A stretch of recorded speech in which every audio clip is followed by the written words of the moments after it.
디낙TV 시청자 여러분 반갑습니다. 어느덧 무더운 여름입니다. 뜨거운 여름을 더욱 뜨겁게 만드는 물고기 아니다 물고기가 아니네요. 두 종류네요.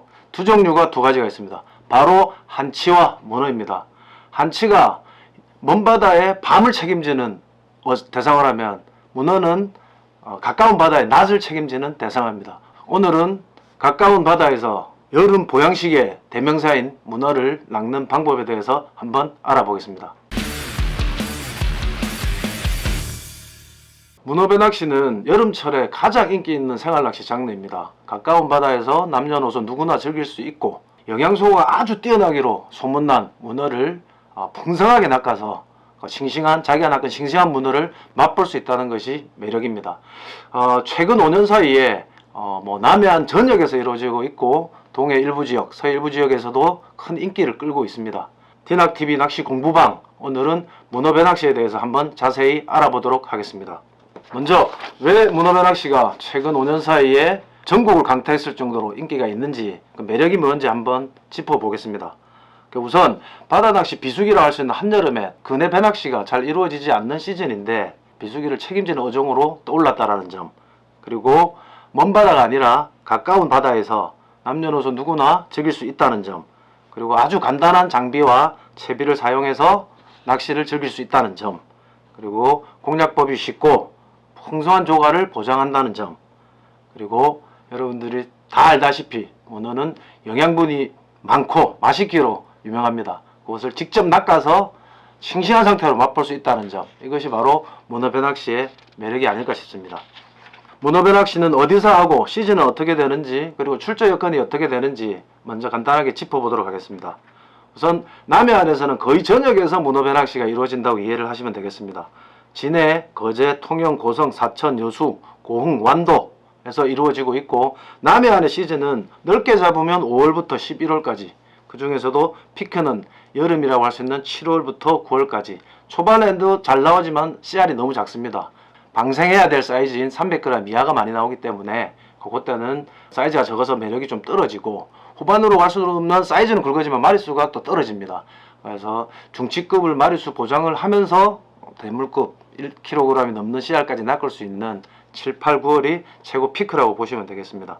서해안에서는 격포와 군산에서 문어배 낚시가 이루어집니다. 그런데 좀 특이한 점은 이 서해안은 해가리를 한다는 말이 있습니다. 그러니까 문어가 많이 들어와서 어군이 형성될 때가 있고 들어오지 않는 그런 해도 있기 때문에 그때그때 조항에 따라서 서해에서는 출조가 활발하게 이루어지는 해도 있고 아닌 해도 있다라고 이해를 하시면 되겠습니다.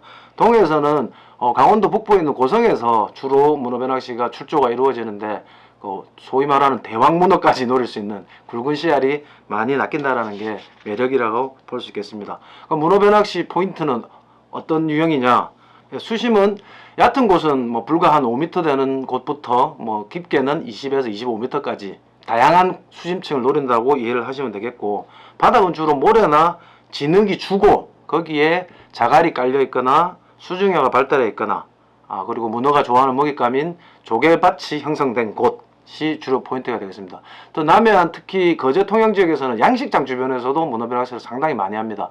양식장 주변은 문어의 먹잇감이 되는 표류도 있을 뿐더러 수중에 은신처가 잘 발달해 있기 때문에 양식장 주변에서도 문어배 낚시가 많이 이루어진다 그러시면 되겠고, 또 궁금하신 것 중에 하나일 텐데 출조 비용은 어느 정도이냐면 1인당 대략 지역에 따라서 차이가 좀 있습니다. 시즌에 따라 차이가 있는데 5만원에서 7만원, 휴일에는 조금 더 가격이 높다라고 이해를 하시면 되겠습니다.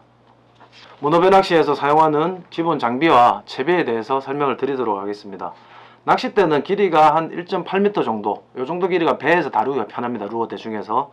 그리고 문어 전용 낚싯대, 특징은 허리가 강하면서도 초리가 좀 유연하다. 근데 일반적인 팀넌대나 참돔 지깅대보다는 한두 단계 강한 스펙이라고 이해를 하시면 될 것 같습니다. 초보자분 같은 경우는 잘 모르겠다 싶으면 어느 정도 규모가 있는 낚시점에 가셔서 문어 전용 낚싯대를 보고 가격대에 맞는 걸 선택을 하시면 될 것 같습니다. 제조사별로 거의 다 출시가 되고 있기 때문에 제품을 선택하시는데 어려움은 없을 것 같습니다. 릴은 중소형 베이트 릴을 기본으로 쓰고요.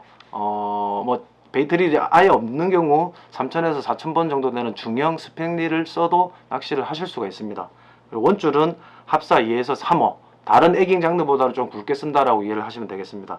그 미채비는 이미 만들어져 있는 제품을 구입을 하시면 됩니다. 낚시점에 다양한 종류들이 출시가 되어 있습니다. 미채비는 밑줄, 스냅돌에 뭐 반짝이 이런 것들이 결합된 형태라고 보시면 되겠고요. 미리 뭐 나중에 설명을 하겠지만 미끌림이 좀 자주 생기고 회비 손실이 좀 많은 편이기 때문에 넉넉하게 준비를 하시는 게 좋겠습니다. 문어를 유인하는 역할을 하는 애기는 뭐 소위 말하는 왕눈이, 뭐 좀 저가 애기라고 표현할 수밖에 없겠죠. 왕눈이를 가장 많이 씁니다. 왕눈이는 2.5 애기라고 그냥 생각을 하시면 되겠습니다. 그리고 여유가 되시는 분들은 더 좋은 애기를 준비를 하시면 될 것 같은데 사이즈는 2.5가 적당하다. 한나절 정도 낚시하는데 좀 여유있게 하시려면 20-30개를 준비를 해 가시는 게 맞다. 색상은 뭐 워낙 다양하게 있기 때문에 서로 다른 색상을 다양하게 갖출수록 좋더라고 이해를 하시면 되겠습니다. 그 추는 수심에 따라 조류 속도에 따라 약간 차이가 있는데 거의 대부분 20에서 40호 사이를 가장 많이 쓴다라고 이해를 하시면 될 것 같습니다. 방금 설명드린 문어배 낚시 채비도로 한번 살펴보겠습니다. 전용 낚싯대 2에서 3호 합사 원줄, 그 도래가 초리에 부딪히는 걸 막기 위한 구슬을 하나 끼워 주시고요. 미채비는 뭐 사람마다 너무 다양하게 구성을 할 수가 있습니다. 근데 요 지금 보여드리는 채비도 같은 경우는 가장 기본 채비도라고 이해를 하시면 될 것 같고요. 위에 상단부에 반짝이 하나, 그리고 하단부에 2.5 애기, 뭐 왕눈이 애기 두세 개의 20에서 40호 봉돌을 여러 개의 스냅도레로 같이 연결하신다 라고 하시면 되겠습니다. 채비에 대해서는 나중에 조금 더 상세하게 설명을 더 드리도록 하겠습니다. 왔다!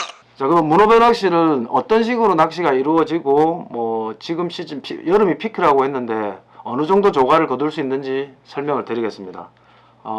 이전에는 뭐 특히 양식장 같은 경우에 이렇게 배를 고정한 상태에서 그 주변을 공략을 하다가 이제 어느 정도 나오고 나서 입질이 뜸해지면 포인트를 옮기는 식으로 낚시를 했었습니다. 근데 최근 트렌드는 흘러가면서 낚시하는 것.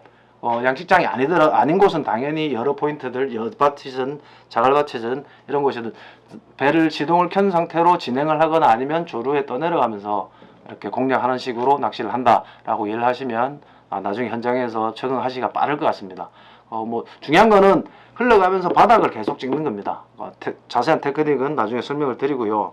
그럼 어느 정도 조과를 거둘 수 있느냐? 사실 그때 조건마다 다르고 실력마다 차이가 있습니다. 평균을 말씀드리자면 처음 낚시를 시작한 초보자도 피크 시즌인 7, 8, 9월에는 뭐 5마리, 많게는 10마리 정도 낚을 수 있다라고 이해를 하시면 됩니다. 많이 낚는 고수분들은 뭐 제가 취재갔을 때도 많이 만났습니다. 혼자서 20마리, 많게는 40마리까지 낚는 분을 보셨습니다. 여러분 많이 다니시다 보니까 아무래도 감각이 뛰어난 것 같습니다. 그럼 사이즈는 초반에는 아까 방생 사이즈는 300g 이하 비중이 높다라고 했는데 피크 시즌에는 300에서부터 800g 정도가 마리수로 올라오고 그 중간중간에 뭐 소위 말하는 왕문어 한 1kg 이상급이 섞여서 올라온다라고 이해를 하시면 되겠습니다. 1kg이 넘어가는 사이즈는 드셔보신 분은 알겠지만 한 마리만 해도 3인 가족 정도는 충분히 먹을 수가 있습니다. 근데 그걸 마리수로 낚인다고 생각하면 어느 정도 조과인지 이해를 하실 수 있을 것 같습니다. 왔다! 낚시 공부방에서 가장 핵심일 수 있는 문어배 낚시 어떻게 해야 되는지 현장 테크닉은 무엇인지 좀 상세하게 설명을 해드리겠습니다. 테크닉에 앞서 좋은 물때를 좀 설명을 드리자면 문어배 낚시에서는 뭐 조류가 적당히 갈 때가 제일 좋습니다. 그리고 또 물색도 중요한데 문어는 시각이 발달한 두 종류로 알려져 있습니다. 그래서 애기를 발견을 해서 접근해서 이렇게 감싸는 식으로 입질을 하기 때문에 물색은 맑은 게 좋습니다. 그러면은 조류가 적당하고 물색이 맑을 때 잘 된다고 말씀을 드렸는데 그러면 피해야 될 물때는 언제냐? 조류가 너무 빠르고 물색이 탁할 위험이 높을 때겠죠. 바로 사리, 보통 6물이 사리입니다. 근데 이제 사리 때부터 해서 사리 직후가 사실은 조류가 제일 빠릅니다. 6물, 7물, 8물, 9물 정도는 뭐 지역에 따라 차이가 있겠지만 전반적으로 조항이 떨어질 수 있고 물색이 탁해질 수 있기 때문에 피하는 게 좋겠다라는 말씀을 먼저 드리겠습니다. 애기 선택에 대해서 조금 더 상세하게 말씀을 드리겠습니다. 전문꾼들은 요즘 고급 애기를 좀 자꾸 선호하는 추세로 가고 있습니다. 왕눈의 애기, 초저가 애기, 뭐 사실 1,000원에 2개, 3개까지 판매를 하지만 이걸로도 못 낚는 건 아닙니다. 하지만 고수분들일수록 조금 더 좋은 애기를 쓰는 경향이 있습니다. 뭐 소위 말하는 레이저 애기, 뭐 아니면 뭐 수평 애기, 수평 애기 같은 경우는 한치에 쓰는 애기죠. 그 다음에 뭐 무늬오징어 애기까지 조금 고급 애기를 준비하시면 조금 더 윤회 효과가 뛰어나다는 것은 고수들의 평가이기 때문에 참고를 하시면 도움이 될 것 같습니다. 그리고 미채비를 어떻게 구성하느냐가 사실은 뭐 가장 중요한 뭐 요소가 될 것 같은데, 그 미채비를 뭐 복잡하게 막 이것저것 여러 개 달아서 많이 달수록 유리하다고 잘못 알고 있는 경우가 있습니다. 저도 뭐 현장에서 많이 봤었는데요. 봉돌 하나에 애기를 막 서너 개 단 것도 좀 부담스러운데, 중간에 다시 애기를 한두 개 더 달고 그 위에 꼴뚜기도 달고 뭐 반짝이도 달고 해서 사진에 보시는 것처럼 이렇게 주렁주렁 단 채비를 쓰시는 분들도 있습니다. 근데 채비가 복잡할수록 어신이 전달하는데 오히려 전달력이 떨어지고 장애물이 많은 곳에서 걸림이 생길 위험이 높기 때문에 오히려 초보자 분들일수록 아까 기본 채비로 보여드린 그 채비로 간결하게 채비를 구성하시는 게 효과적이라는 것 기억을 해주시면 될 것 같습니다. 자, 그 다음에 이제 그 바닥을 찍는 것이 문어변낚시의 핵심이라고 했는데, 어떻게 어신을 파악하느냐. 문어는 다른 애깅 대상어, 한치, 뭐 무늬오징어, 갑오징어와 달리 철저하게 더 바닥을 노려야 됩니다. 한치나 무늬오징어는 떠서 입질을 하죠. 그리고 갑오징어도 바닥에 살짝 떠서 입질을 하는 경우가 많습니다. 하지만 문어는 애기를 발견하면 바닥을 기어와서 슬며시 감싸는 식으로 먹이 활동을 하기 때문에 이런 당기는 입질이 나타나지가 않습니다. 그럼 어떻게 되느냐? 무게감의 변화를 느껴야 됩니다. 원래 자기가 사용하는 채비가 봉돌 기본적으로 25에서 40호 봉돌을 달기 때문에 그 봉돌 무게가 어느 정도인지 계속 연습을 한다는 생각으로 바닥 찍어서 살짝 들어보고 계속 이런 찍고 들고를 반복하면서 내 채비의 무게는 이 정도구나. 근데 여기에 뭔가가 붙였을 때는 어떤 차이가 나는지를 느끼겠다는 자세로 낚시를 하시다 보면 문어가 붙은 것과 아닌 것, 그리고 밑걸림이 생겼을 때를 점점 더 이렇게 파악을 하시게 됩니다. 사실 느낌 차이는 조금 있습니다. 뭔가 접착제 같은 게 붙어서 이렇게 찐득한 느낌이 든다고 해야 할까요? 그래서 드는데 걸린 건 아닌 것 같은데 뭔가 찐득한 느낌이 들면 문어가 올라탔을 가능성이 높은 겁니다. 오늘 입질이라고 판단하시면 될 것 같고요. 봉돌이 들리지 않게 가볍게 쉐이킹을 해주는 게 좋습니다. 흔들어 주는 거죠. 가볍게 흔들어서 봉돌은 바닥은 다 있는 상태에서 애기만 살랑살랑 놓을 정도로 가볍게 액션을 주신 다음에 한 5초에서 10초 정도 기다려주는 것. 올라탈 시간적 여유를 주셔야 됩니다. 그래서 올라타서 무게감의 변화가 있다라고 느껴졌을 때는 뭐 미련 없이 챔질을 하셔야 됩니다. 밑걸림인 경우도 많습니다. 근데 밑걸림이건 입질이건 뭔가 느낌이 이상할 때 챔질한다고 해서 불리할 건 하나도 없습니다. 무조건 뭔가 걸린 것 같거나 문어가 탄 것 같거나 느낌이 조금만 이상하다 싶으면 챔질을 하셔가지고 문어가 붙었으면 당연히 챔질이 돼서 올릴 수 있는 기회가 생기는 거고요. 밑걸림이 생겼더라도 오래 방치하게 되면 채비를 전체를 손실할 위험이 있지만 뭔가 이상한 느낌 들 때 바로 챔질 하시면 밑걸림에서도 빠져나올 가능성이 높습니다. 그러니까 느낌이 이상하다, 좀 쎄하다 싶으면 무조건 채라 기억을 해주시고요. 그 챔질은 일단 강하게 해주셔야 됩니다. 손질 해보신 분들은 알겠지만 문어 껍질은 생각보다 질깁니다. 질기기 때문에 한 번에 좀 강하게 채서 바늘을 단단히 박아 넣어야지 뛰어 올릴 수가 있습니다. 그리고 문어가 애기를 안은 상태에서 돌 같은 데 붙어버리면 못 끌어내는 경우가 종종 있습니다. 그래서 강하게 챔질하는 것이 중요하다. 그러면 챔질한 다음에는 뭐 큰 놈이 걸렸으면 무게감의 차이가 확 나기 때문에 그대로 올리시면 되겠죠. 근데 짜잘한 놈이 붙었을 때는 약간 감이 안 올 때도 있습니다. 그때는 조금 무거운 것 같다라고 하면 올려주시는 게 좋은데, 올리면서 주의할 점은 펌핑을 하지 않는 겁니다. 애기 바늘에는 미늘이 없기 때문에 이렇게 텐션이죠. 낚싯대부터 애기까지 라인 이어지는 그 텐션이 일시적으로 깨질 경우 쉽게 바늘이 벗겨집니다. 그렇기 때문에 이렇게 들었다가 내리면서 절대 하지 마시고 45도 각도를 유지한 상태에서 릴링을 해서 텐션을 유지해야 된다는 것, 이것을 반드시 기억을 해주셔야 될 것 같습니다. 문어 배낚시의 현장 테크닉에 대해서는 한번 설명을 드렸고, 마지막으로 좀 덧붙이고 싶은 거는 문어 배낚시의 최대 장애물은 말씀드렸듯이 밑걸림입니다. 돌밭에서도 잘 걸리고 또 수중요, 특히 양식장 주변에는 폐그분이나 이런 것들이 가라앉은 경우가 많습니다. 밑걸림이 생길 수밖에 없습니다. 그것을 피해서 낚시하는 건 좀 어려울 것 같고요. 경험이 많으신 분들은 걸릴 것 같으면 얼른 빼고 하는 이런 요령이 있지만, 초보자들 같은 경우는 밑걸림을 어느 정도 감수를 하시고 낚시를 하셔야 됩니다. 그러면 밑걸림이 생겼을 때 어떻게 대응해야 되는가 설명을 드리겠습니다. 우선 미끌림에 대비해서 말씀드린 대로 미채비에 필요한 구성품들은 좀 여유있게 준비를 해 두시는 게 필요하고요. 그리고 걸렸을 때 이렇게 뭐 강하게 계속 쳐서 뜯어내려고 하시는 분들이 상당히 많습니다. 근데 그거는 정말 해서는 안 될 행동, 뭐 손해를 볼 가능성이 높은 행동으로 보시면 되겠습니다. 순간적으로 충격이 가면 매듭 부위나 줄이 끊어지는 경우가 많기 때문에 그러면은 채비를 뭐 통걸이라고 하죠.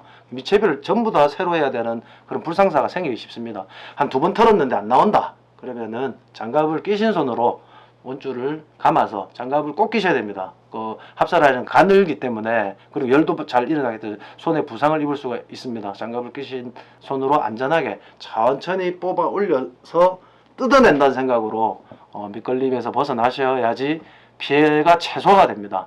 이렇게 이런 같은 경우는 액이 하나만 떨어지거나 뭐 바늘만 펴지거나 아니면 그대로 올라오거나 그런 경우가 더 많습니다. 강하게 막 계속 위로 쳐올렸다가는 통거리를 할 위험이 높지만 손으로 천천히 뽑아내면 피해를 최소화할 수 있다는 것, 그것을 기억을 또 해주시고, 채비가 무사히 올라왔다고 하더라도 바늘이 휘어져 있거나 도래가 벌어져 있는 경우가 많습니다. 그러니까 그런 채비에 이상이 없는지 한 번 더 살펴서, 애기 바늘이 휘어졌다면 이렇게 바늘을 고르는 도구도 있고, 도구가 없더라면 이렇게 눌러가지고 바늘을 다시 최대한 원래 모양대로 만든 상태에서 다시 내리셔야지 문어가 걸렸을 때 빠지는 일이 없을 것 같습니다. 왔다! 예, 이상으로 여름 최고의 보양식 문어를 내 손으로 직접 낚는 방법에 대해서 한번 알아봤습니다. 다음 시간에는 생생한 낚시 현장에서 생생한 영상을 가지고 한 번 더 찾아뵙도록 하겠습니다. 올여름 남녀노소 누구나 즐길 수 있는 문어 낚시로 재밌게 낚시도 하시고 몸에 좋은 건강식으로 보양도 하시기를 기대하겠습니다. 감사합니다.